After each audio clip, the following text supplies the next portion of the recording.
Hi YouTube video. Figured I'd do another video. I felt like I was a little too short on that one on the last one. I'm going this, and I know there's gonna be a few questions. I'm gonna answer a few of them right here. The ball joints was ball joints and the ball joints in the labor, which is associated with taking apart the control arms, obviously, or I mean the hub assembly and all that was 2 feet. The Geico was basically 240 per side, so it was 480. What I didn't realize at the time, which is still not my, not a bad thing. In fact, it's actually a good surprise, not a bad surprise.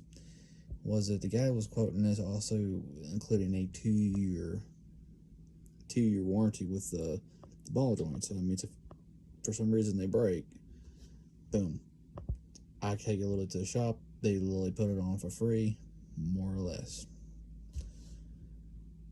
That's actually pretty good. I didn't realize that at the time, so it actually was really beneficial to check with and make sure he got. And we did call before we went down there on Wednesday.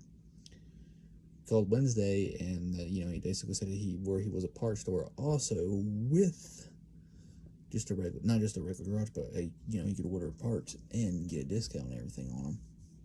Parts and the other. That was really cool, and he had the parts on hand. Yes, I'm still excited. Yes, we took a test drive in it. We drove it for a while. Got a few things done like we normally do on Friday.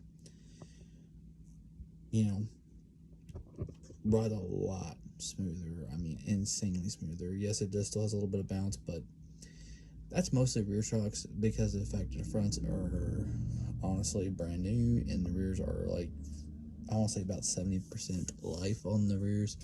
Yes, I do have brand new rear shocks.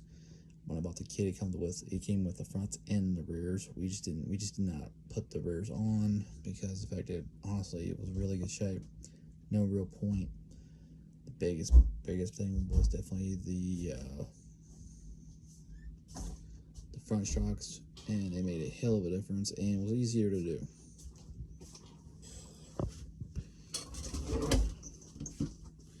But anyway,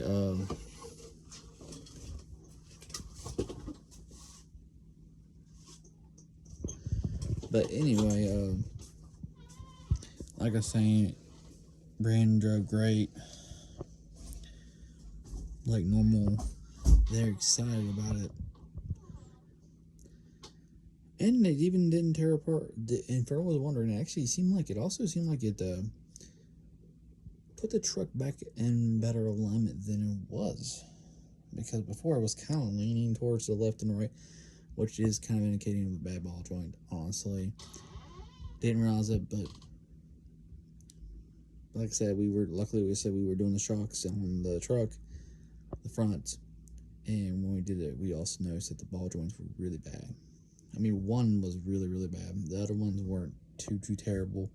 Yes, we got them all done. Yes, I'm thankful for that. And yes, they have the Zerk fittings on them. And for those who don't know what a Zerk fitting means, that means they're not there's two types of ball joints or fittings you can get on these ball joints: a upper and lower control arms. Those are fittings, which means that you can actually extend the life of them, but more than the standard, because you can add grease to them and continue to add grease, which is going to prolong their life, instead of getting basically about 40,000 miles out of your standard ball joint if you didn't grease it, or if you got the non-greasable kind. You're talking, with the Zerk fittings, you're talking about 60 to 80,000 depending on how you drive.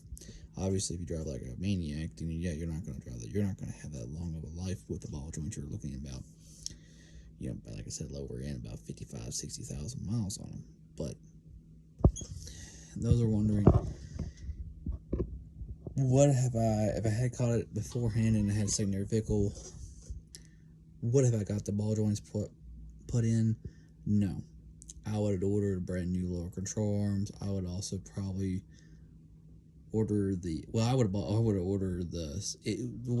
I got it from, which is what I got the shocks from, which is 1AAuto.com, which is TRQ, TRQ, which is basically your OEM / Basically, it's like your OEM equipment and runs just the same and runs just as great, if not better than OEM.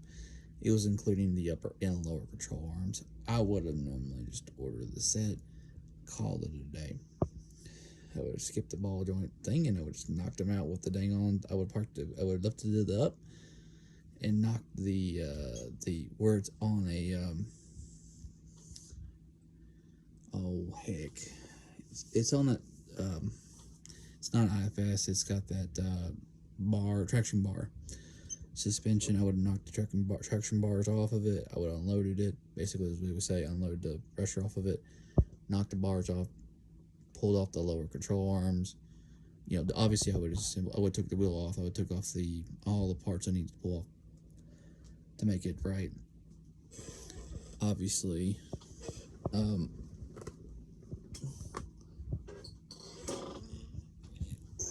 I would have had to pull all the parts off and put them on the correct. Obviously, I got a kitty cat, in case you're all wondering. But anyway, I would have actually done both upper and lowers arms with the ball joints, which, honestly, it would have saved me. It actually would have cost me less money. How much less money? We're talking about at least $100, but you also got the consideration that you had to do it yourself. And to me, that would have been fine. Now, someone who can't do that, I get that, going where you're going with isn't a bad deal. Not honestly for 480. And where I was in a situation where it didn't have a secondary vehicle and did not have the time, then obviously this was the best course of action. And yes, it did a good job, and they were very friendly about it. As always, guys, I'll catch y'all in the next video. I just feel like I really needed to expound upon the last video because I am very excited and it was really amazing. But I'll see y'all in the next video. Bye.